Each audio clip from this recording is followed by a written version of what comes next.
Bonjour, c'est Marine Costavadi. J'ai beaucoup de chance. Ce matin, je fais découvrir le centre d'entraînement de Chantilly à l'ancien international de rugby, Vincent Clerc. C'est quand même des bêtes, c'est impressionnant. Tu es adopté. Je suis adopté, c'est vrai.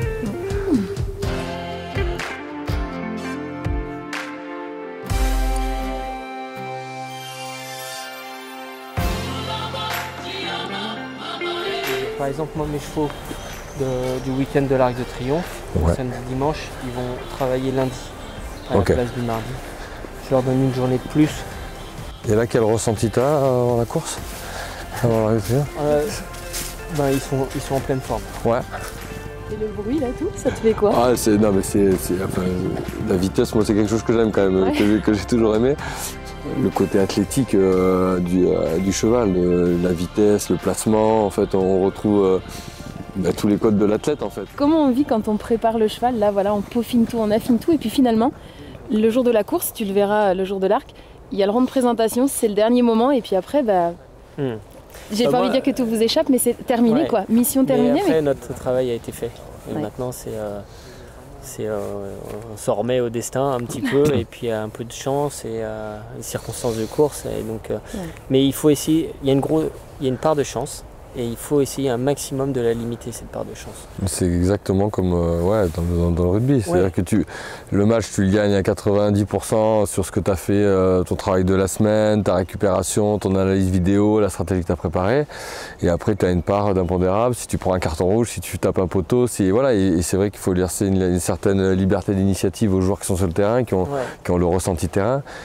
Et ça tient à l'humain. En fait, c'est ce que tu disais tout à l'heure, c'est que tu vas choisir ton binôme, tu vas choisir de la cohésion entre le cheval et le jockey, et c'est ça qui va sûrement faire la diff, parce que effectivement, tout le monde s'entraîne avec des super méthodes, avec des très bons entraîneurs. C'est une équipe en fait, bien sûr. Du début à l'arrivée, pour que tout se passe bien, quoi. Sauf que là, le match il dure 2 minutes. Ouais, c'est plus quoi. Faut que tout se joue dans ce laps de temps là. Ouais, ça c'est très court. J'en ai deux.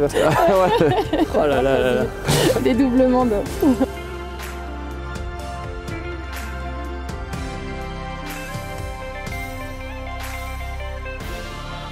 Salut. Salut Vincent, enchanté. Ça c'est le terrain des Aigles, c'est le plus connu. Tous les plus grands entraîneurs s'entraînent au quotidien sur... Ils ont le même créneau ou vous leur donnez des créneaux? Alors, on leur donne pas des créneaux, mais en fait nous le centre d'entraînement il est ouvert en général de 6h à 13h. Et en fonction de leur organisation, ils vont sortir par vagues, qu'on appelle des lots. Depuis 1834, il y a des premiers jockey clubs, 1836 premiers jockey clubs à Chantilly. Et depuis ce jour-là, il y a des chevaux qui s'entraînent en forêt, etc. Donc il y a eu des développements. Et voilà, c'est le cœur historique, donc je propose qu'on aille. Avec grand plaisir. En fait, ce choix de centre d'entraînement de Chantilly et d'Hippodrome, c'est pas parce qu'on est proche de Paris, c'est parce qu'on a un sol qui est très très sableux.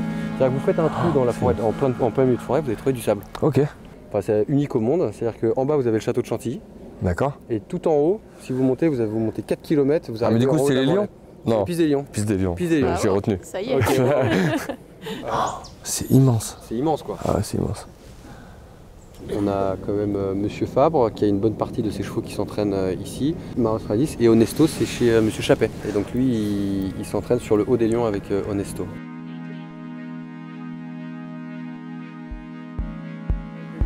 Oui, c'est effectivement des gestes qu'on automatise pour quasiment pas y réfléchir, que ça soit automatique pendant le... que ça soit un réflexe à cheval et qu'il puisse réagir. Se concentrer sur le... Ah ouais. Voilà, et là vous Ah ouais. C'est pas possible pour moi ça.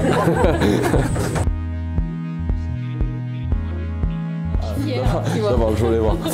Je tiens à quel niveau?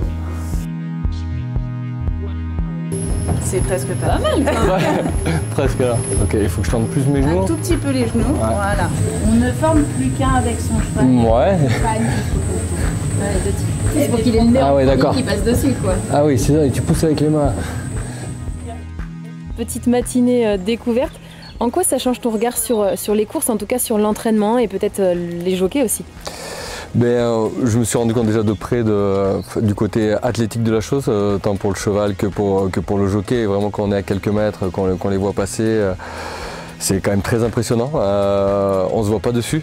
Clairement, il y a toute cette dimension physique là qu'on vient de vivre aussi d'entraînement. On voit comme c'est dur physiquement. Et puis tout le côté appréhension en fait, du cheval, de la vitesse, de l'environnement. Donc voilà, on se dit qu'ils sont très courageux. Et puis là, tu as vraiment vu l'envers du décor. Tu vois que pour des courses qui durent 2 minutes environ, c'est tout un centre d'entraînement qui prépare tout ça. Tu as vu le métier d'entraîneur. Et moi, ce que je pense, c'est qu'on ne va pas s'arrêter là. Ce qui serait chouette, maintenant que tu as vu l'envers du décor, c'est qu'on se donne rendez-vous le 2 octobre, le jour de l'Arc de Triomphe, et qu'on aille vivre ça aussi de l'intérieur. Je trouve ça très addictif, franchement. J'y ai pris goût, donc il me tarde d'y être. Eh bien chouette, nous on vous donne rendez-vous sur les réseaux sociaux de France Gallo et notamment sur le hashtag QPAT Inside. À bientôt.